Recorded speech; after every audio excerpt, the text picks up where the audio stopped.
안녕하세요. 작지만 쌓이는 이야기에 오신 걸 환영합니다. 저는 아직 쌓이지 않은 작지만입니다.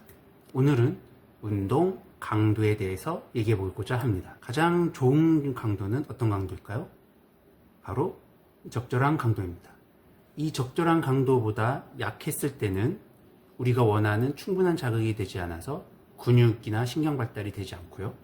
이 적절한 강도보다 많았을 경우에는 우리 몸에 부담으로 작용해서 통증을 일으킵니다.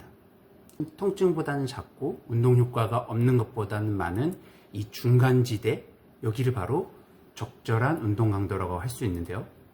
문제는 이 적절한이란 단어가 사람마다 굉장히 다릅니다. 사람들이 느끼는 적절한 강도의 스펙트럼은 굉장히 넓습니다.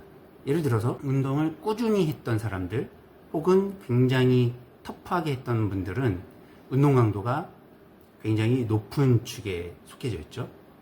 반대로 운동을 전혀 하지 않았던 분들 혹은 통증을 가지고 있으신 분들은 약한 강도가 적절한 운동 부분입니다. 이 둘 간의 차이는 상당히 넓습니다. 그러면 이 어떤 분들의 그러면 적절한 강도를 어떻게 찾아야 할까요? 첫 번째, 치료사 스스로 경험을 해보는 겁니다. 살면서 컨디션이 굉장히 떨어질 때도 있고 굉장히 좋을 때도 있는데 안 좋을 때부터 운동을 시작해서 굉장히 좋은 몸 상태까지 쭉 끌고 간 경험이 있다면 이 경험한 스펙트럼 안에 어떤 사람들이 오더라도 세팅을 감각적으로 해줄 수가 있는 거죠. 하지만 우리가 모든 걸 다 경험을 할 수는 없는 거죠. 그래서 두 번째 방법이 있습니다.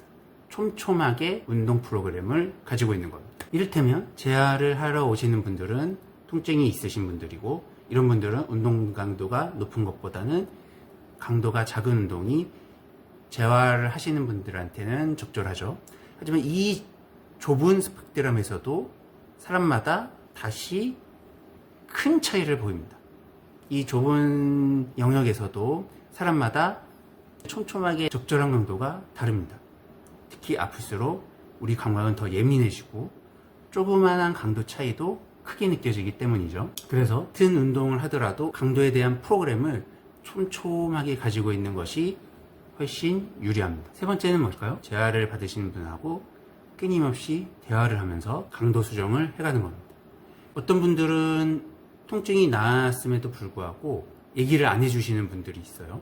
그래서 통증이 어느 정도 가라앉으면 그 다음부터는 다음 단계로 강도를 올려야 되는데 통증이 나아졌는지 안 나아졌는지 얘기를 해주지 않으면 그 치료사분들은 같은 강도로 계속 하겠죠.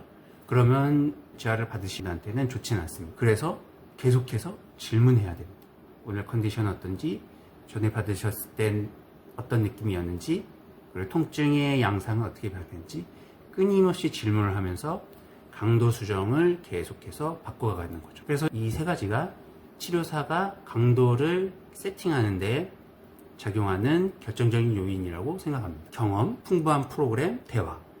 이 세 가지가 가장 중요한 요소라고 할 수가 있겠죠. 이 세 가지를 잘하기 위해서는 어떻게 해야 될까요? 안타깝지만 공부도 많이 해야 되고 경험도 많아야 됩니다. 네, 정말 센스 있고 재능이 있어서 빨리 배우시는 분들도 있지만 기본적으로는 실제 필드에서 풍부한 경험을 쌓아야 이 세 가지를 잘 적용할 수 있습니다. 오늘은 여기까지 할게요.